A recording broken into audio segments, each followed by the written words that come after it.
faut dire que on s'est rendu compte à Ouda-Nepad, c'est-à-dire au niveau de l'Union africaine, que la science, la technologie et l'innovation étaient vraiment très importantes pour le développement socio-économique de l'Afrique. On s'est rendu compte que sans l'agriculture qui emploie dans la plupart des pays plus de 70, il y a des pays où c'est 80% de la population, cette agriculture n'arrivait pas jusqu'à présent à nourrir la population. Alors qu'il y a des pays où il suffit de 5%, il y a des pays où même c'est 1%. Et cela est dû à quoi? Cela est dû au fait que les technologies souvent peuvent exister. Les technologies peuvent exister au niveau de la recherche agricole, au niveau des structures de développement, et au niveau des ONG qui font la promotion du développement. Les technologies existent, mais leur taux d'adoption est très faible. Donc cette conférence organisée par ETF, c'est pour amener les Africains, je dirais, à nous réveiller, pour dire que si les autres pays ont pu se développer, c'est grâce en partie au fait qu'ils n'ont plus cette question d'insécurité alimentaire à gérer et ils peuvent passer à autre chose pour leur développement. Donc, et tant que nous n'arriverons pas à nourrir notre population, on aura comme défi, comme contrainte, l'insécurité alimentaire couplée à la malnutrition. Parce que les technologies qui existent, ces technologies permettent aussi de résoudre cette question de la sécurité alimentaire et nutritionnelle de nos populations. Et cette grande réunion à laquelle nous avons participé, je dirais, je n'étais pas le seul, on était 3 ou 4 Burkinabés, on avait aussi la représentation de notre ambassade au Kenya ici, qui représente, qui gère plusieurs pays et qui a participé à cette rencontre pour dire combien cette rencontre était importante pour le Burkina Faso, pour venir partager son expérience, pour venir aussi apprendre des autres pays sur plusieurs domaines, sur cette question de technologie agricole, notamment la question de l'agriculture intelligente face au climat, la question des jeunes qu'il faut intéresser à l'agriculture de nos jours, parce que quand vous regardez, dans la plupart des pays, souvent, la moyenne en âge des producteurs, c'est au-delà de 50 ans. Il y a des pays même où c'est plus de 60 ans. Ça veut dire qu'il faut une nouvelle génération d'agriculteurs. Il faut aussi l'inclusion, c'est-à-dire prendre en compte le genre, c'est-à-dire les femmes et bien sûr les jeunes, et pour qu'ils s'intéressent à l'agriculture. De plus en plus, on parle aussi de l'agriculture digitale. Donc, avec les drones, il y a également l'agriculture de précision.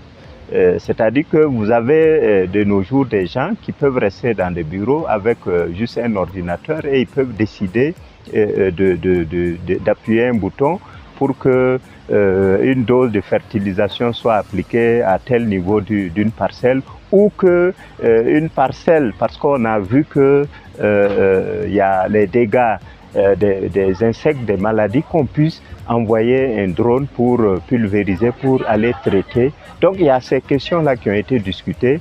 Il y a également ce matin, on a discuté un peu de l'agriculture urbaine ou périurbaine. Et vous pouvez imaginer que dans des pays comme les États-Unis, l'accent est mis sur l'agriculture urbaine. C'est-à-dire qu'une ville comme Ouagadougou, quand on se promène, on voit effectivement il y a des jardins où on fait du maraîchage. On ne devrait pas laisser ces gens à eux-mêmes, on devrait les encourager, on devrait trouver des politiques, des stratégies pour que ces gens-là puissent produire sain et pour la consommation urbaine, en attendant que les produits qui viennent des provinces, et les provinces souvent, Dieu seul sait, avec le problème souvent qu'il n'y a pas de bonnes routes, ces produits vont arriver dans de très mauvaises qualités, alors que les produits produits au sein de la ville ou en en tout cas autour de la ville, ces produits-là arrivent rapidement sur les marchés, peuvent arriver dans les alimentations pour que les gens puissent acheter. Donc vous voyez que c'est vraiment une grande conférence du donner et du recevoir à laquelle nous avons participé. Et je pense que les organisateurs l'ont dit, ça va être tous les 2 ans. Donc c'est une très bonne chose, encouragée par l'Union africaine pour que les technologies qui sont dans les laboratoires, qui sont dans les centres de recherche, ces technologies-là puissent sortir pour arriver au niveau des producteurs pour que ceux-ci puissent les adopter. Je pense que le Burkina, depuis longtemps, nous étions dans la dynamique de la résilience en adoptant des techniques ou des technologies d'agriculture intelligentes face au climat. Quand vous prenez par exemple les cordons pierreux, vous prenez le zaï, vous prenez les demi-lunes, les bandes enherbées, et toutes ces technologies, on a même amélioré les méthodes d'application des engrais, c'est-à-dire la microdose. Comment on peut appliquer l'engrais au poké, et ça permet d'économiser 30% de l'engrais qu'on devrait appliquer dans les parcelles.